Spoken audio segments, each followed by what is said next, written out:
Minority જે મુસ્લિમ વર્ગ છે એ લોકોનો શું વાંક છે કે તમે ખરેખર જાતિવાદી છો એ ફાઇનલ થાય છે કે મુસ્લિમ જે સમાજ છે એ લોકો પણ ટેક્સ પે કરે છે તો એ લોકો માટે કેમ SC ST માટે છે એવી યોજના મુસ્લિમ માટે કેમ નથી?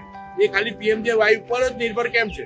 ઘણી વખત PMJY માં એવું થાય છે કે એપ્રુવલ આવતા 4 દિવસ દિલ્હીથી આવે છે. દિલ્હીથી મતલબ ઇન્સ્યોરન્સ કંપની આપે એપ્રુવલ, એ પછી એની સારવાર ચાલુ થાય તો એ 3 કે 4 કે 5 દિવસ કે અઠવાડિયાના એ ચાર્જ પણ જે તે હોસ્પિટલ લેતી હોય છે. તો આ ગરીબ દર્દીઓ, ગરીબીમાં જીવતા માણસો હોસ્પિટલમાં આવતા હોય છે સારવાર માટે, તો એની પાસેથી તમે આ રીતે પૈસા વસૂલજો. તમે ક્યાં છે ને ગરમ કરો, એ ભાજપવાળાઓ ગરમ કરો.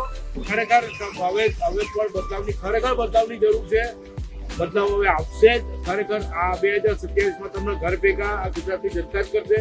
કારણ કે તમે જે કમિશનની જે વૃત્તિ ચલાવો છો, દરેક જગ્યાએ કમિશન કોન્ટ્રાક્ટમાં તમારા 2% ચાર્જ હોય, એ મને ખબર છે.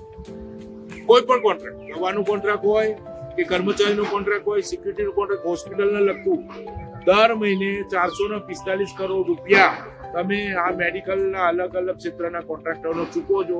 એ ટેક્સના પૈસા, લોકોના પૈસા તમે લાણી કરો છો. આનો અધિકાર તમને કોણે આપ્યો?